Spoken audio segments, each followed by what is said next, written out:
Alright. Hello. Hey guys, welcome back. Welcome back. Thank you for hitting the play button.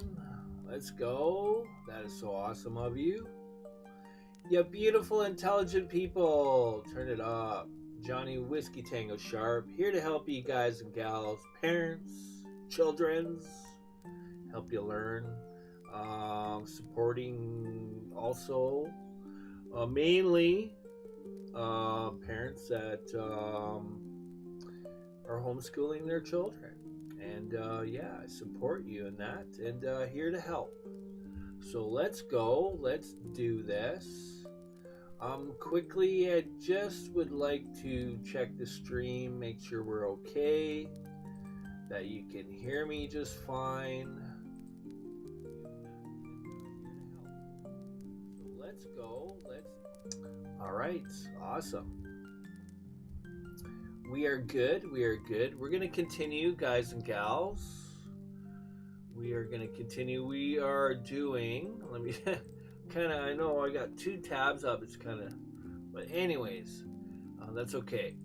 So we've gone through all this. We're just going over the key terms and definitions. And now this stream we're going to get into temperature. What is the Celsius scale? What is the Fahrenheit scale? What is that?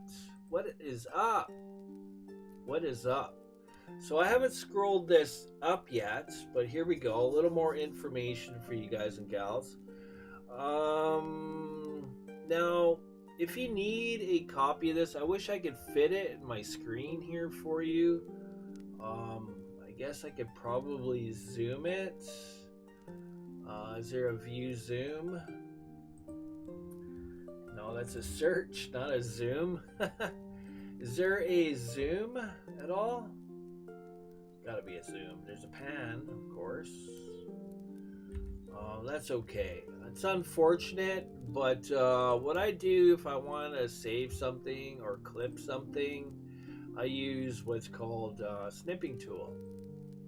And then it's just a matter of doing that, and essentially saving the document or the image, and then you can print it off. And then same thing with here too. You could do the same thing, snipping tool. I just kind of roughly estimate it, and there we go. I don't think it prints off that white space. It kind of estimates the white space, but that's how you do it. Unfortunately, I don't know. I'm using to view documents. About. Is there an about?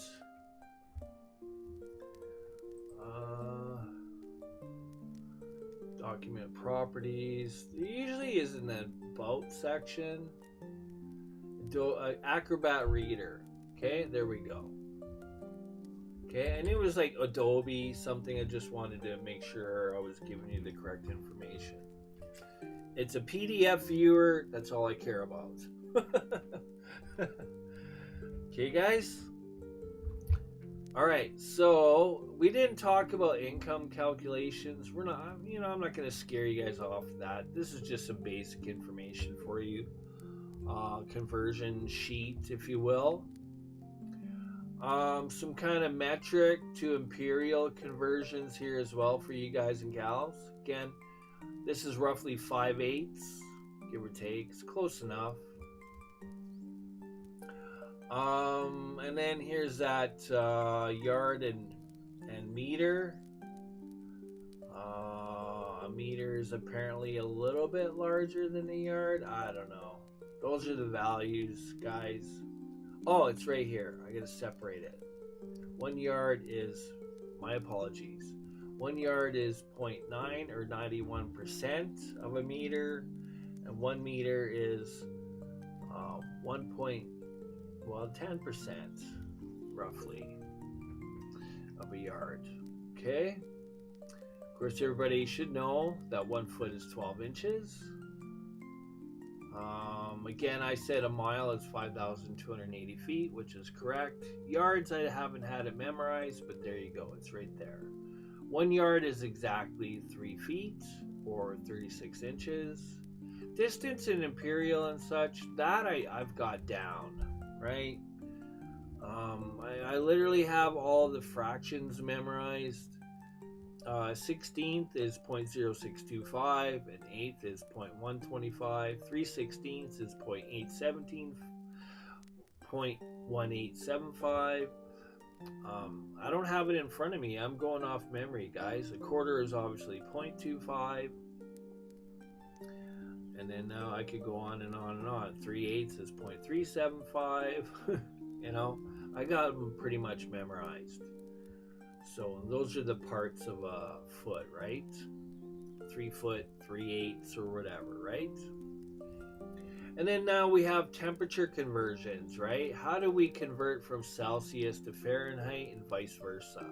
Well, here are the formulas for you. Honestly, I wish I could zoom that, but that's okay. Oh, there's a zoom right there. There we go. So I found it, guys. I just need to look. Okay, I'll zoom it up for you. And as a matter of fact, I'm going to zoom it down. See if I can fit it in the page so that you can actually just print that off. Now you can actually scan it and print it. And I'll do the other one for you. We're going to need it for the future, so it's there for you. This is stuff we're going to get into, my favorite stuff. This is when we're actually going to be doing things.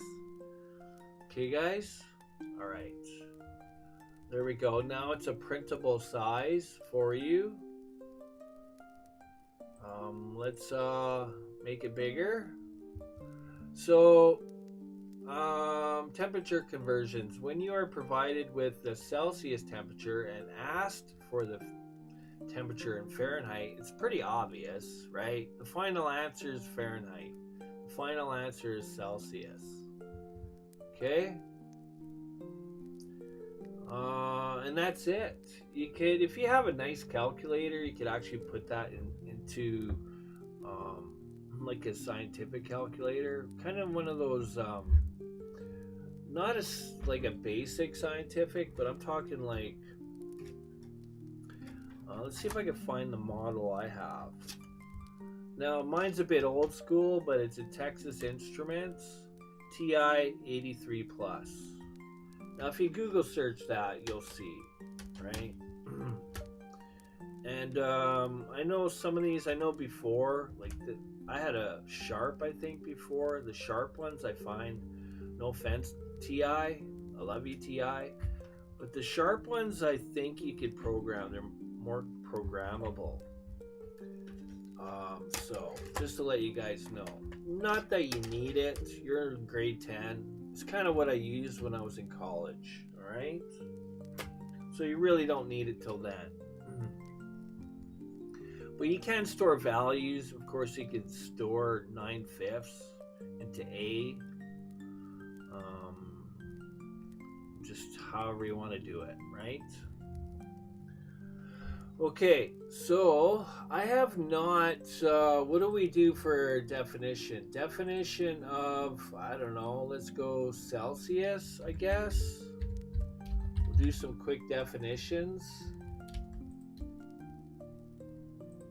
Definition of Celsius in math. Okay? In mathematics and physics, the Celsius, of course, is the metric version, right? The metric, guys. we're just gonna do this one before the other one. Okay, hope that's okay. The Celsius scale is a temperature scale where 0 represents the freezing point of water. Okay, now just so you guys know, that's when water begins to freeze. It's actually not frozen until -4.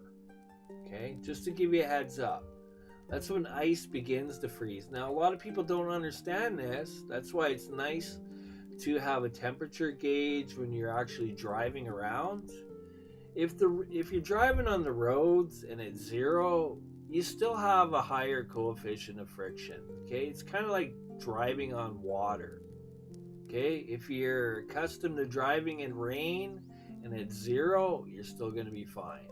Okay. No sense running around your house with your arms flailing in the air, over dramatizing. Okay? -2, you're still kind of good, but by the time it gets to -4 degrees Celsius, that's when it's frozen. Everything's crystallized, right? 0 is when water begins crystallizing. All right. And so with Celsius, 0 is when it begins. Now that's for the freezing point, and 100 is the boiling point. Okay. Both at standard atmospheric pressure, because the actual atmosphere pressure determines how quick things boil, right? I believe the higher the pressure, quicker it would boil. Makes more sense to me, right? We'll have to confirm that. It's a widely used scale for measuring temperature, especially in science and everyday contexts. Here's another breakdown. Definition. This is an AI overview, guys. I'm reading. The Celsius scale is defined by 2 fixed points: the freezing point of water at 0 degrees Celsius and the boiling point of water at 100 degrees Celsius, using or under standard atmospheric pressure. I was gonna look for that value. Barometric pressure, it's the same thing, guys. Okay, so we'll get into that later. Unit. Well, the unit of measurement on the Celsius scale is the degrees Celsius, donated by degrees C, right? I guess I'll do this and this. We'll just do a little degree symbol and a large C. And then we have Fahrenheit, which is the other one. Okay. I was going to do an undo, but I'm going to fix that C. I can't wait to start writing and practicing so we could actually get some stuff done. I chose this over using Visual Studio, which I didn't think was very effective. Probably the worst decision I made. Okay, that's a terrible C. C's and circles I'm going to have to work on. Oh, it's a little bit better. Okay, history. The scale was originally known as the centigrade scale, but was renamed Celsius in 1948, long before I was born, by the International Organization for Standardization, ISO. Origin. The scale was invented by the Swedish astronomer Anders Celsius in 1742. Let's go. All right, Celsius or degrees Celsius, or sometimes centigrade, is a temperature scale It is used to tell how hot or cold something is. It is often written as degrees C. Again, water freezes at 0 and boils at 100. Okay, let's do the definition for good old Fahrenheit. Hopefully they give a little bit of history on that. That'd be awesome. We'll see. Okay, in mathematics, now we're on Fahrenheit, guys. Okay, imperial system. In mathematics and science, okay, so I'm going to go here. We're going to just write some values. 0 degrees. Sorry, guys. Cold. Okay, frozen. I could write frozen water, but whatever. I'm going to try my best to... Boiling. I think I am not going to have any room, but I'm going to try. Okay, we're talking about water. I'm just going to write frozen.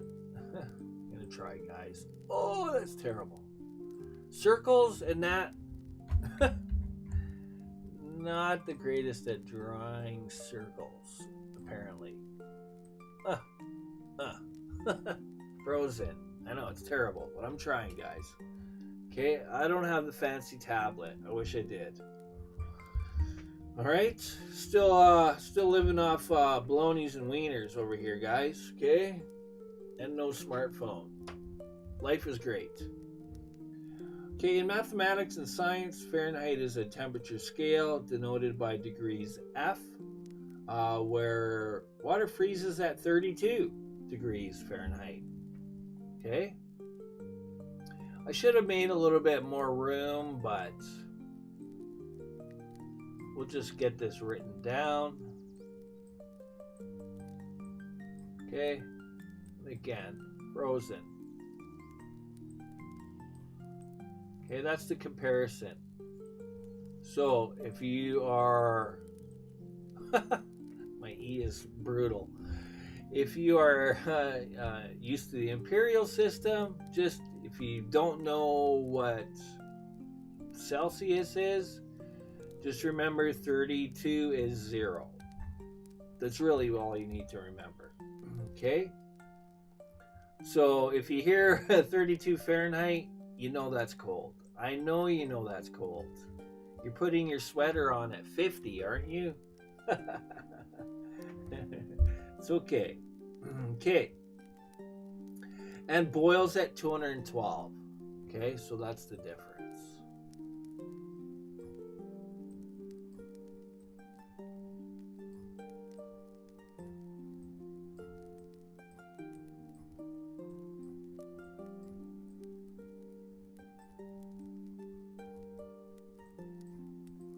I'm trying to be quicker here. Again, it's a lot harder with a mouse, guys. Okay, it's not something I normally do either. Okay, there we go. That's the difference.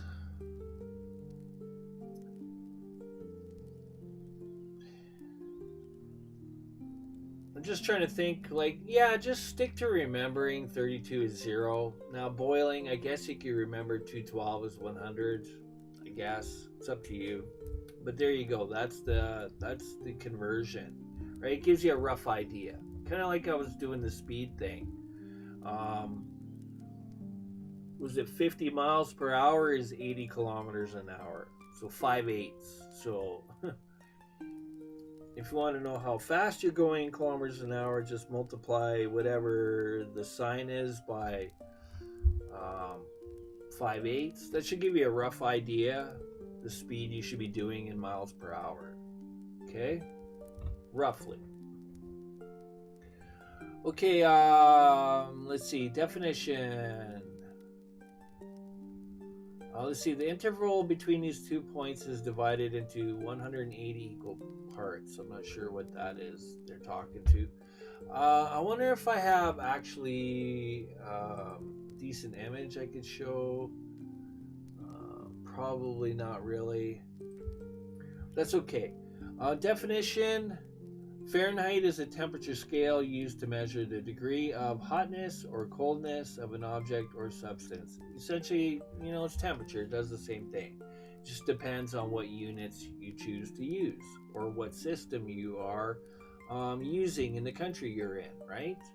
Reference points. The Fahrenheit scale is defined by 2 reference points. The freezing point of water, which is 32 degrees Fahrenheit, and the boiling point of water, 212 degrees Fahrenheit. Interval. I'm not sure what that means, but we're going to skip that. Symbol. The degree Fahrenheit is denoted by the symbol degrees F, just like they're written there. Okay, historical context. The Fahrenheit scale was proposed by Daniel Gabriel Fahrenheit in 1724. Let's go. That was obviously before Mr. the Celsius guy. It is. 1742. Oh yeah. So Mr. Daniel Gabriel Fahrenheit was easily 20 years ahead of the time. So that's the first system, essentially. Okay, so in the 1700s, they were busy, guys. They didn't have television. Okay, and I'm sure they were okay with the lifestyle that they're living in. I'm sure they were fine. Pretty sure they didn't complain either. Okay, right? You were bored, needed something to do. You learned things. Okay? All right, you're awesome, awesome. Fahrenheit is often compared to the Celsius scale, which uses degrees C for the freezing point of water and 100 degrees C for the boiling point.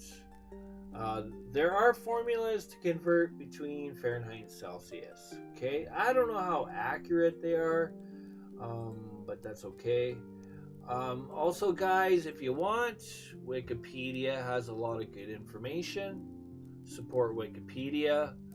I think they're struggling over there, guys. Okay.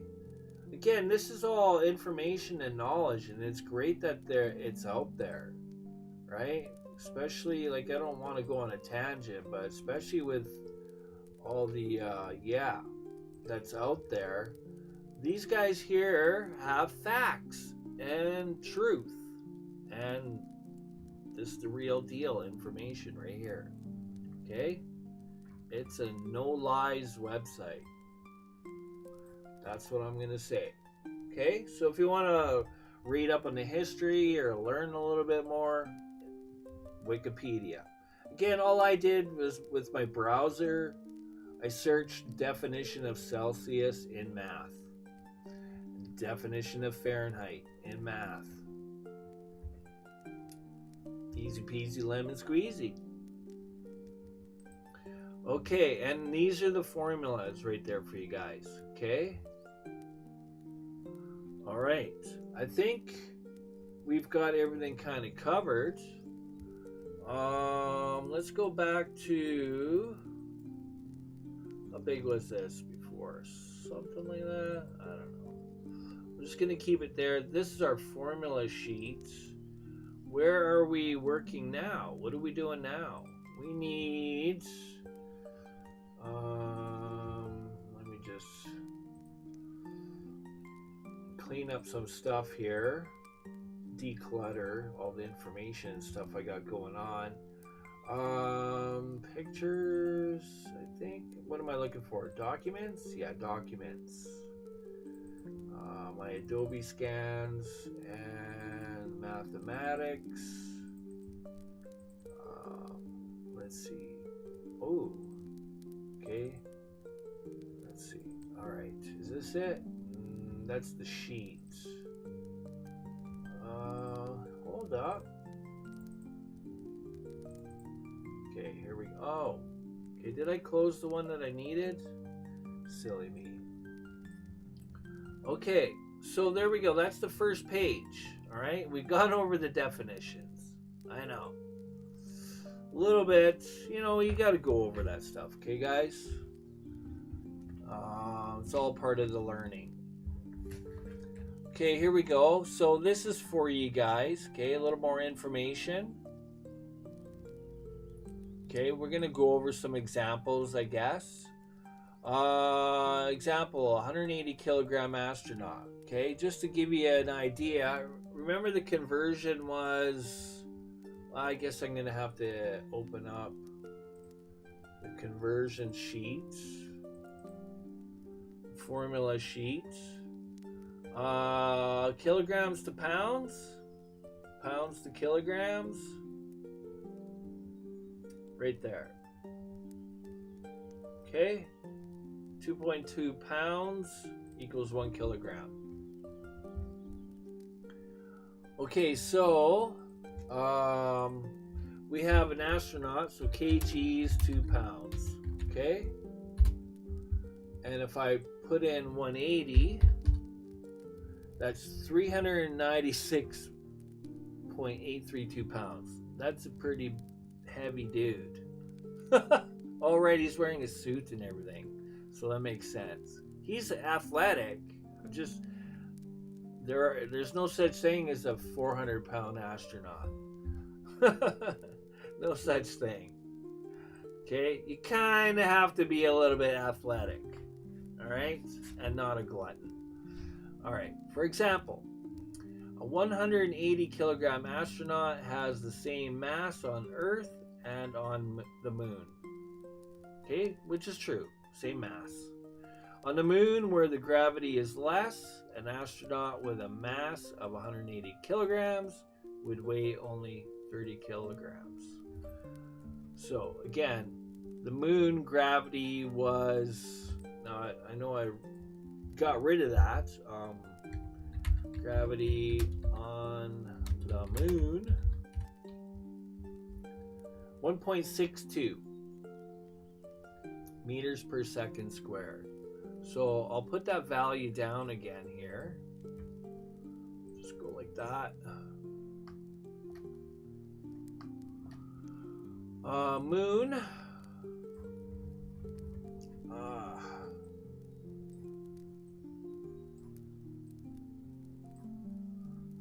Gravity.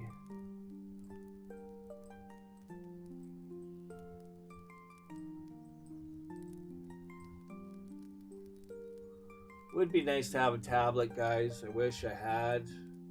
1.62, right? 1.62 meters per second squared. Okay? Lot less compared to the Earth, right? Okay, so going back, where are we here? Right here. Okay, which makes sense. We could actually do what's called direct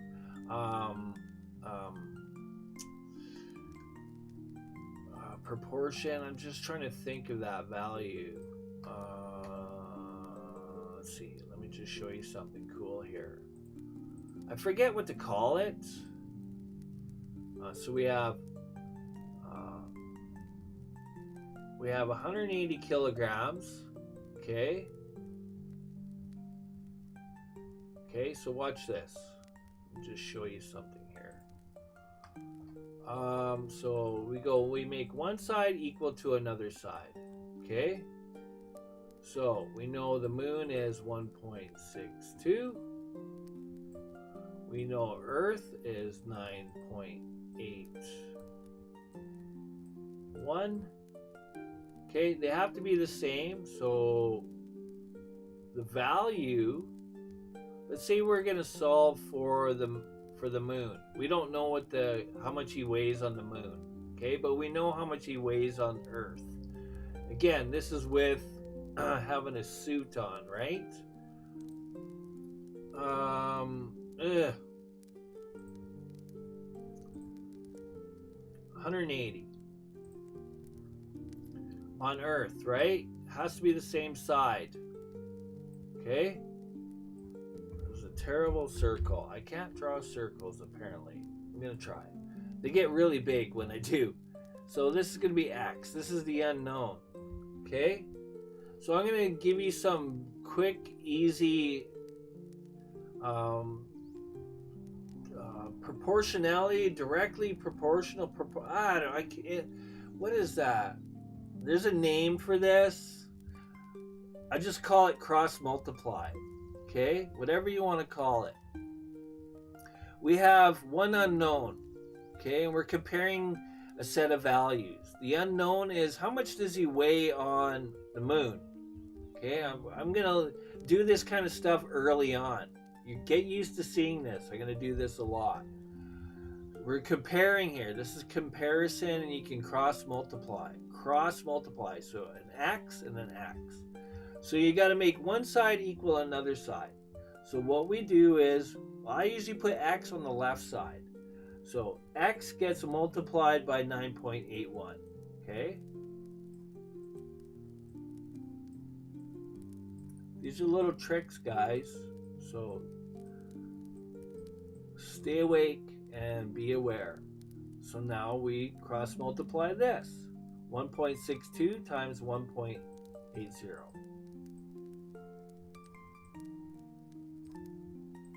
That's going to be my multiply symbol times 180. Okay, I'm kind of running out of room here. I wish I didn't. I should make this larger, I think. That's what I'm going to need to do. So at this point now, we have a left side equals a right side. Okay, everything is linear, if you want to call it that. Linear means straight line. Okay? So now we need to solve for x, but we need to get rid of this. So how do we get rid of this? Well, we just divide it by 9.81, which means we divide the other side by 9.81. This is the simplest and easiest way I can show you guys how to do it. So when you do that, I'm sorry that I wrote that bad. This all gets canceled out, right? So you're left with just x. Okay, so you got 1.62 times 1.81, all divided by 9.81. And as a matter of fact, you could put imaginary brackets if you want as well. Okay, well, they're not imaginary, but. So I'm going to go 1.62 times 180 divided by 9.81. And I get x equals 29. Again, this is really not that accurate because we're right here, our most accurate value is 180. Okay, these are constants, but our answer really should be rounded to the ones place. Okay, so we're gonna go 7.2. Yes, it's 7.2. So they rounded up. So their answer is correct. For accuracy, it's 30. Okay, there we go.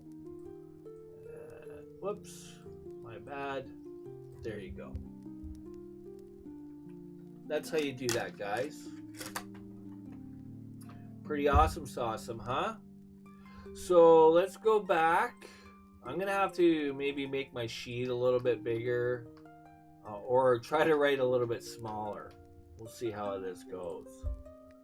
Okay, so that's kind of a quick lesson for you guys, right? If you want to, you're comparing, and you can do that, right? If you have two knowns, you have another known, but you have one singular unknown. You can compare one side to the other. Okay, hopefully you understood what I did there. We're going to do more examples, okay? I'm going to try to make math simple and easy for you guys. I'm going to do my best. All right, so in the metric system, the most commonly used units of mass are the ton, kilogram, gram, and milligram. which is true. Okay? And of course, you look at a small car, it's roughly, what are they, 2,000 pounds? A car like this is probably lighter than that. What is that, like a little Austin Mini or something? Now I haven't really weighed milk. I go by volume, liquid volumes. So this is, to me, is a 1 liter. We already went through this in the last video. I don't know why we used the metric system. I wish we used more of the imperial system in regards to liquid volumes, but it is what it is. Mass for a paperclip, we know that's very light, and we know these guys are annoying. Okay, mosquitoes, very annoying. Estimating, I'm going to check time here. Hopefully you're learning. I'm trying to keep these at a half an hour. We're kind of at that now. So we'll just go over a quick example here, right? Just in your brain, logically, a granola bar you can grab and lift and carry. Same thing with a laptop computer. You can grab, lift, and carry. Vitamin C tablet, that's just a singular tablet. It's pretty small. You can easily hold that in the palm of your hand. A killer whale. We know there's no human in the world that can move a killer whale. Okay? So if we were to go A, B, C, D, right? And we understand, let me just bring this up here. We'll just zoom it up a little bit. Having an understanding of this. So here we could quickly go, well, if you're used to dealing with certain things, you'll know that tablets usually come in milligrams. Let's see, a granola bar sounds like it's about 45 grams. Laptop computer sounds like it's about 2.4 kilograms. So if you convert that into pounds, kilogram 2.4, right? Which is about 5.3 pounds, right? You guys already knew that. It was over 5 pounds, right? If you remember, just if you know how much it is in kilograms, you want to convert it to pounds, just multiply it by 2.2. Okay? And then obviously a killer whale is like 6 tons. Okay? So that's pretty quick. You could A, B, C, D. Again, guys, quick tips and advice. If you're on a time frame for doing your exams, let's say you have 60 questions, you only have 1 hour, that essentially you only have 1 minute per question. If you have 30 questions, you only have 1 hour, you have 2 minutes per question. Okay, my recommendation with multiple choice, this is my best tips and tricks. Get rid of the 2 stupid answers. I hope you guys are okay with me saying stupid. The most silliest answers, the ones that don't make sense, right? Just get rid of 2. Now you just taking your chances of getting the correct answer down to 50%, right? Instead of 1/4 or 25%. So get rid of the 2 silliest answers, and then you just pick the most logical and reasonable answer. Of course, these are kind of like fill in the blank. Killer whale would be C, granola bar would be B, laptop computer would be A, and the tablet would be D, right? It's just a system that we're used to, and should be pretty quick to answer. The mass of a polar bear is 650,000 grams. Convert 650,000 grams to kilograms, okay? So we're going from grams to kilograms, okay? All right, this is where this comes in, guys. Oh, geez, I hate these things. Okay, grams to kilograms, which means we're going from center units to kilograms. So that's 1, 2, 3 jumps. right? So all we do is we know where the decimal place is here. So we go 1, 2, 3 jumps. That means the polar bear is 650 kilograms.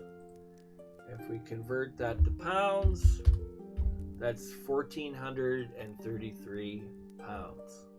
Okay, I can't write it on here, but that's how you do it. Let's just, I'm gonna go Control Z. Okay, we don't really need all this anymore anyways.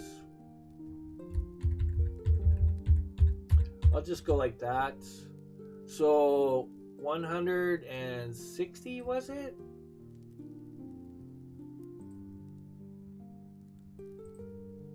No, 650. Oh, that's awesome.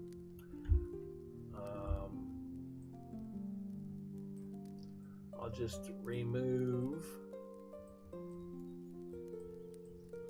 that by erasing it.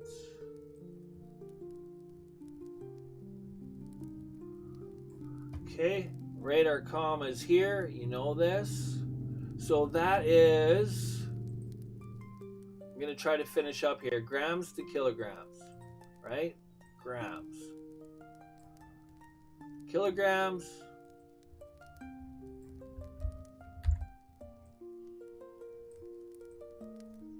I'm trying to be fast, but, right? So kg. So we went 1, 2, 3 jumps. That's where the decimal point goes, right? Decimal point is right there now, right? We don't put it there, we know it's there, right? That's pretty easy, right, guys? Kids help dad until dad calls mom. Okay, let's do this one quickly and we'll finish up. There's 500 kilograms of flour. Or not 500, my apologies, guys. 5 kilograms of flour in Robin Hood all-purpose flour. Okay, after using 200 grams for a cake recipe, how much grams of flour is left in the bag? Right? So what we got to do essentially is you got to make him equal, right? So I'm going to go Control Z, Z, Z. Okay. We have 5 kilograms.